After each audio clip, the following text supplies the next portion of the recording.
All right, I found us another match. I'm moving Sebastian Garcia and Michael Heup over to the feature match area. They're also in game 3, and I don't know what they're playing, but we're gonna find out.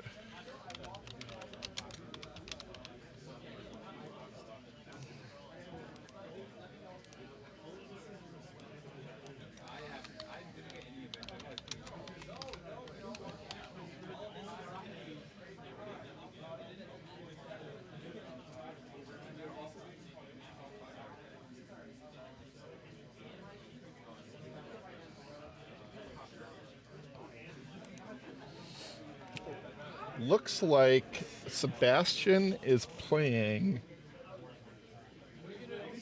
Elves. We're back we're back at Elves, and Heup is playing white blue. It says white blue black green, and what I'm seeing here is a little bit of Pattern of Rebirth happening. So this should be kind of cool.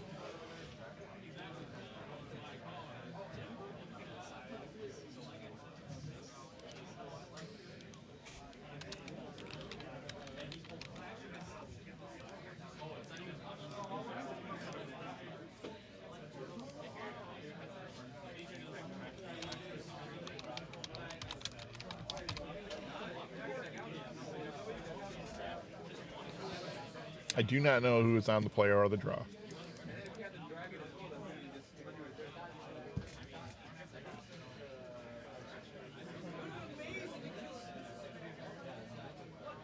Don't y'all miss Lester right now? Like, this could be me and Lester let me down. I just want everybody to know how Lester let me down. I'm sad. I'm sad he's not here. And I know you're sad too. But if you all could, let him know how bummed out you are that he's not here, I'd appreciate it. But it's all right. It's all right. I'm not bitter. Michael Heup, of course, the Cloud Goat Ranger, a prince of Premodern, mastermind behind the Premodern, the PPS player series with Flint Espo, and has helped us a number of times make our stream happen here at Misty Mountain Games. But yeah, it's cool to see him. I think this is the first one he's played in, so it's great to see that he's playing for us. Mike's a great player. He's great. He's a lot of fun to watch.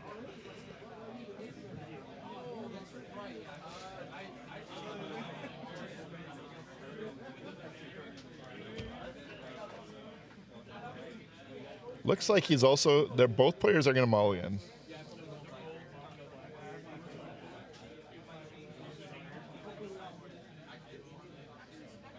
Go both. And okay, Sebastian is our road warrior of the event. Sorry, Aaron Dix, who's not in here, but Sebastian is from Costa Rica, I believe, and I think Costa Rica, and he works up here sometimes, and this is the first. He's been wanting to come to one of these for a long time, and finally got to attend this time. And I played some Premodern with him a while back. He was a lot of fun. So welcome to the event, Sebastian. And sorry you had to play Heup for round one. He's one of the better players in the room.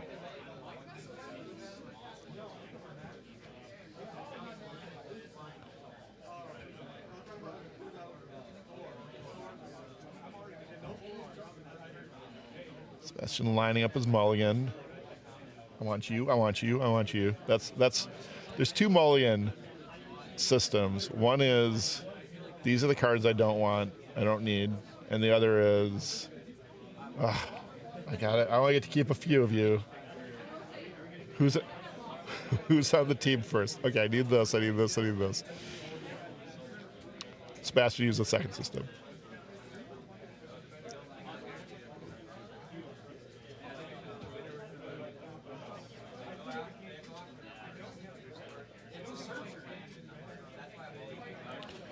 All right, a turn one Fëanor Elves followed by Wirewood Symbiote.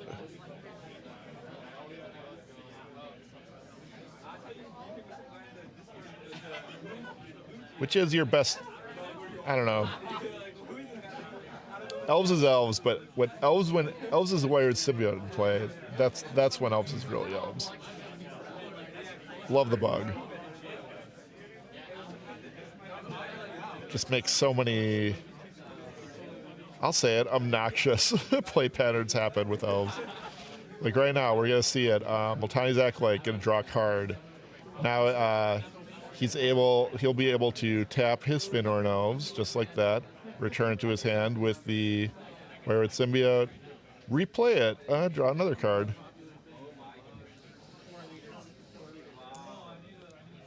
And that's gonna be pretty much all for this turn, except for attacking for 1 with the Symbiote.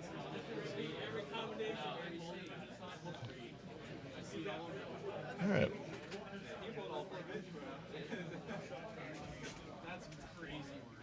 Mike's going to come back with a Swamp. I don't know.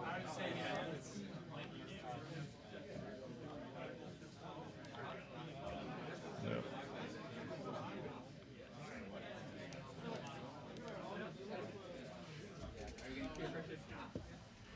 Thought I could stretch the picture a little bit to get the top end of Mike's playing area. I think he's all the way back to the edge of the table. All right. So, nothing for Mike turn 3. Sebastian's going to untap, play 2 Multani's Acolytes. He bounced 1 to his hand at the end of Heup's turn.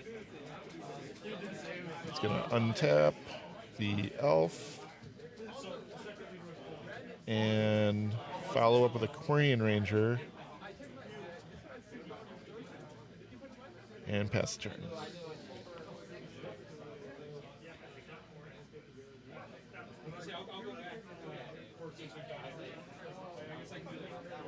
All right, Heup is going to play Moat, also known as Academy Rector. Rector is just kind of an awesome card. It's a 1/2 for 4, but hey, there's more. If it goes to the graveyard, you may exile it and then get any enchantment in your deck and put it into play. And in Mike's deck, that can often mean the game is over, the way his deck is set up. Or can, I think. I guess I didn't really look close at the style of Pattern Rector that Heup's playing. I've seen some versions that can do some really crazy stuff with just 1 sacrifice of a Rector and a creature in play.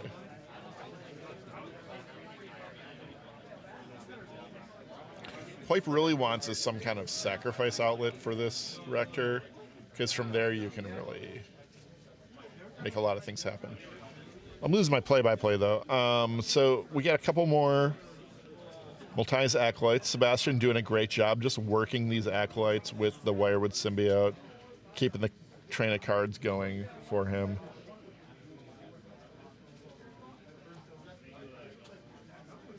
He's gonna return an Acolyte, untap his Elf.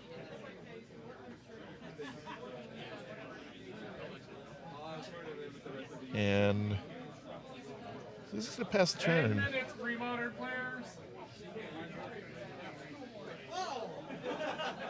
Can't really attack into this 1/2. Not only is it bigger than all of his creatures, but if it would die, it'd be even worse for him.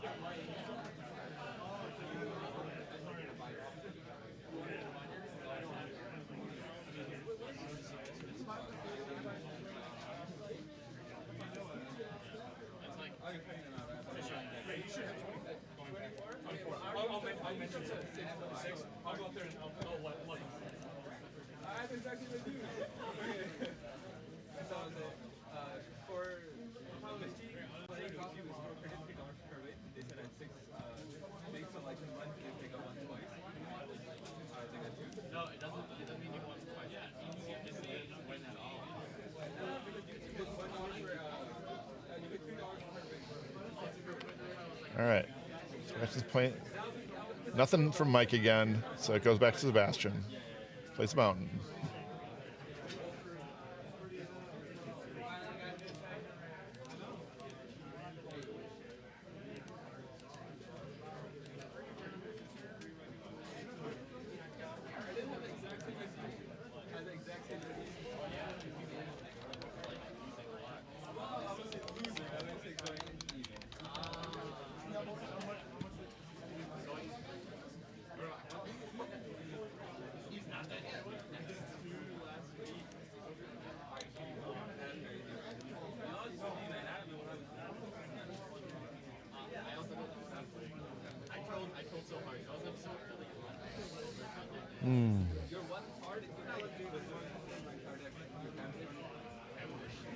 Play Survival. It's gonna get sealed by Michael.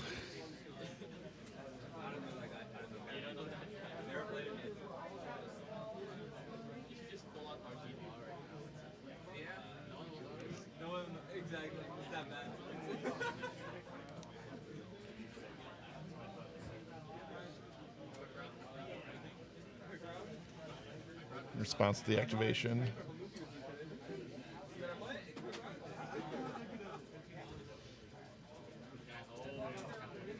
We'll see the sequence that Sebastian's up going with here. It looks like he's going to get Anger.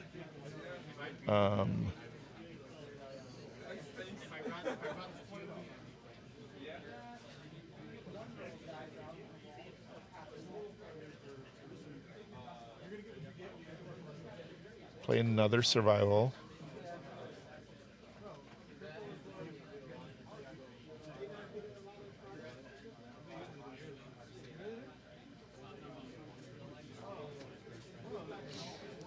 And that's going to be all.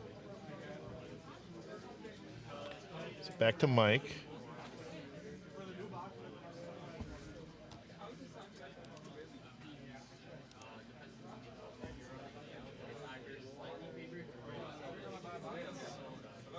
Mike plays a very important Phyrexian Tower. Phyrexian Tower taps to sacrifice a creature for 2 black mana. So now he can just remove this Academy Rector anytime he wants. He can go get his Form of the Dragon if he has one. You know, he's be pretty safe here. But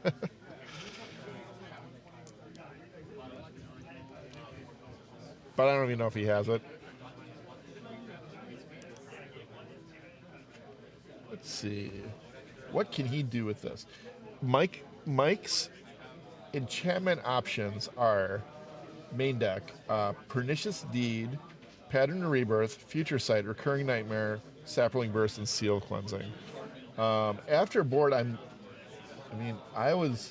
he does have an Engineered Plague after board, so he could go get that and wipe most of Sebastian's board, put him in a tighter spot. You can also just get a Seal, get rid of this, Survival of the Fittest.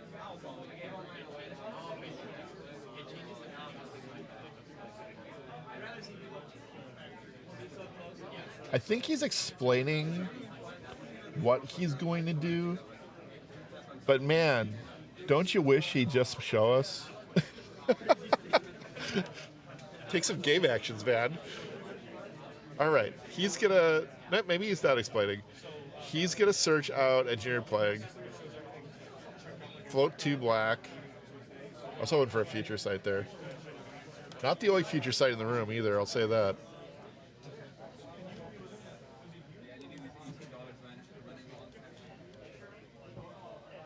"32 players today," it says. So I'm not sure. Yeah, I thought we only had 31.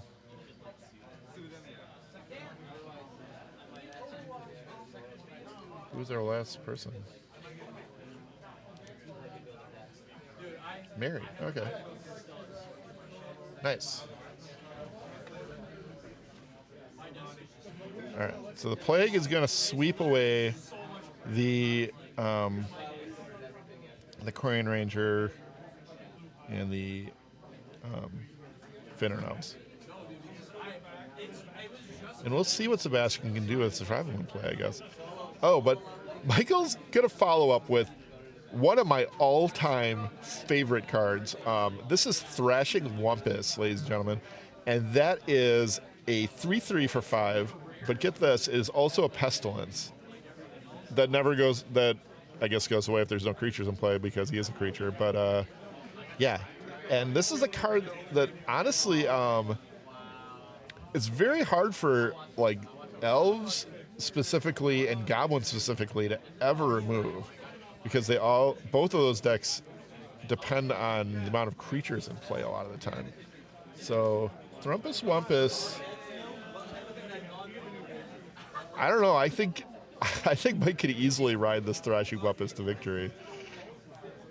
But we do have an active survival on Sebastian's side, so we'll see if he's got anything in the deck that can get him back in there. He looks like he's going for Squee first. Good call. Discard the Squee. I think he's getting a Wall of Blossoms. Won't do much to stop the Thrashing Wumpus, but we'll get him some stuff on the board. And I think one of the ways he gets out of this, and this is a tenuous, this is a tough situation, but one of the ways might be Gaia's Cradle, getting enough creatures in play, and be able to Masticore it away. But that's gonna involve 10 mana. But which is normally we would all say that's impossible, but when you're elves, it's not that impossible. And Sebastian already has 6 lands in play, so that's a big dream. But I think we could see something like that happen. I don't know. We'll see what happens. Thrumpus Wumpus.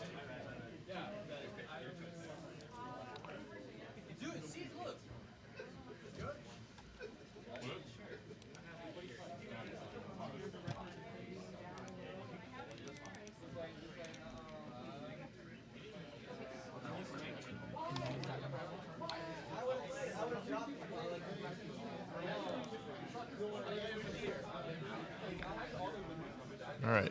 He's going to pass the turn to Mike, though, for now. And Mike's going to attack for 3 with the Wumpus. So that's what it does. Wumpus is also a better clock than it looks like, too. And it is only a 3/3, but you can activate it a couple times on your opponent's end step, too, and then on your turn.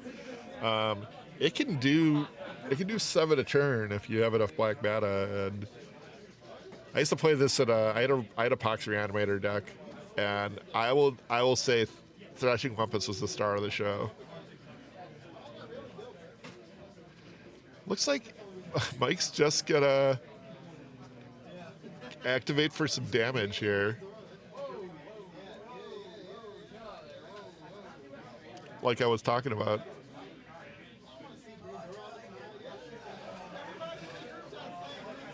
Which is very heads up. A lot of people don't make that play, I think, but Mike does, and the reason he does it here is in order to shorten the game. He has control of the game. Just try to keep it as short as possible. It can be a control player fallacy not to do stuff like that, and it's even going to cost him extra damage if he uses it at the end of Sebastian's turn. Because he has. His other lands are 2 Llanowar Wastes and a City of Brass, so he's going to take 2 damage to both players at the end of Sebastian's turn. Still seems right to me, though. All right. That's going to be an Nantuko Vigilante. It's going to kill the Engineered Plague, and now Sebastian's in a little better shape. He can play elves again. They will not immediately die to the plague.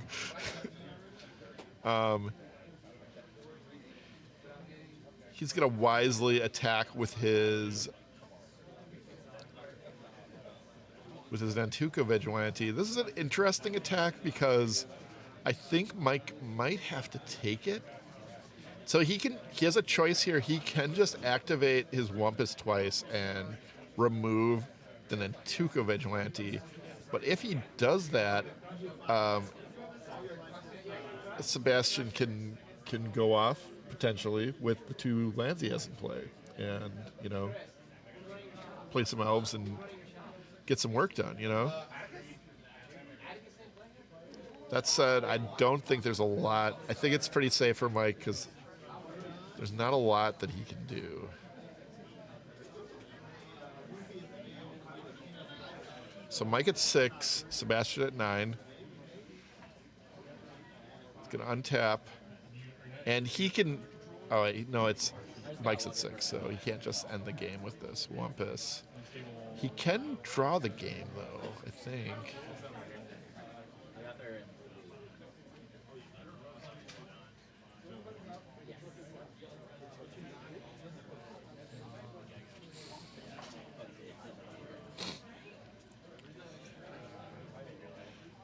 Mike could probably end this, but he's has so many lands that damage him that he can't activate the Wumpus all his times. The nice part of Wumpus, you can just draw the game. He's going to pattern his Wumpus. So Pattern of Rebirth, and I'm working on getting some cards up.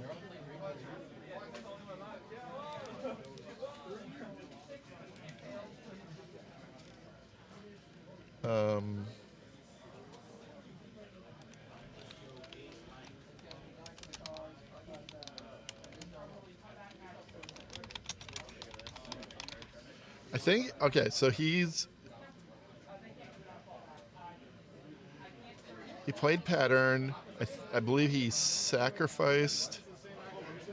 Yeah, he activated the Wumpus 3 times, do 3 damage to both players, got Akroma. Akroma attacks Sebastian for the rest of the way.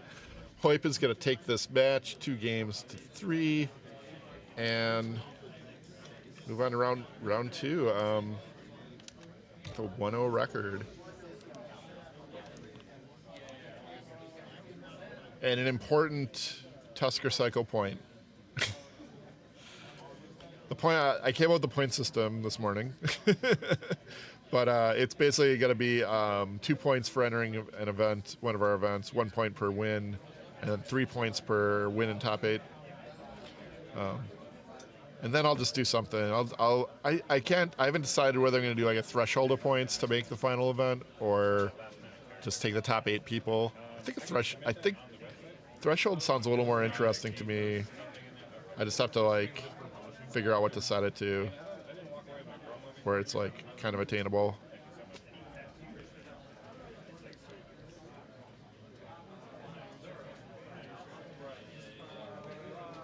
Sweet deck. I can't wait to see this pattern deck do some more stuff the rest of the day.